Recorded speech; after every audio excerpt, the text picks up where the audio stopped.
അക്രമം എന്ന മൂന്നക്ഷരത്തെക്കുറിച്ച് 3 വരികളിലൂടെ പറയട്ടെ. ഒന്നാമത്തെ വരി എന്ന് പറയുമ്പോൾ, ഒരക്രമി തത്സമയം ആക്രമിക്കാൻ വരുമ്പോൾ അതിനെതിരെ തത്സമയം പ്രതികരിച്ച് പരാജയപ്പെടുത്തി അവരെ മേൽ വിജയം പ്രാപിക്കുക, അത് ആരോഗ്യകരമായ ധർമ്മം.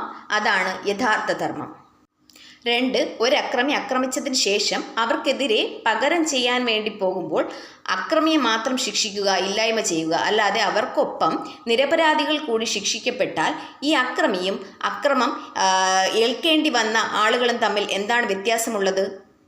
3, ഈ ആക്രമിക്കപ്പെട്ട ആൾ അല്ല നിരപരാധികളാണ് ഇല്ലായ്മ ചെയ്യുന്നതെങ്കിൽ വീണ്ടും ഇതിനൊരു വലിയ തിരിച്ചടിയല്ലേ ഉണ്ടാകേണ്ടി വരുന്നത്. അപ്പോൾ അവരെവിടെയും പോയിട്ടില്ല, അവർ ഇവിടെ തന്നെയുണ്ട്. അവരെ വലിയ പ്രഹരം നമ്മൾ ഏൽക്കേണ്ടി വരില്ലേ? അതുകൊണ്ട് തന്നെ ഈ കുറ്റം ചെയ്ത അക്രമിയെ കണ്ടെത്തി അയാൾക്കെതിരെ അയാൾ എന്ത് തെറ്റാണോ ചെയ്തത് അതേ ശിക്ഷ കൊണ്ട് തന്നെ അയാളെ ശിക്ഷിക്കുകയാണ് ചെയ്യേണ്ടത്. ഒരക്രമം നടന്നാൽ ആ അക്രമത്തിനെതിരെ പോരാടാൻ നിയമവശങ്ങളില്ലേ? അക്രമത്തിന് പകരം അക്രമം കൊണ്ട് തന്നെ പകരം ചോദിച്ചു കൊണ്ടിരുന്നാൽ സമാധാനം എന്നെങ്കിലും ഉണ്ടാകുമോ?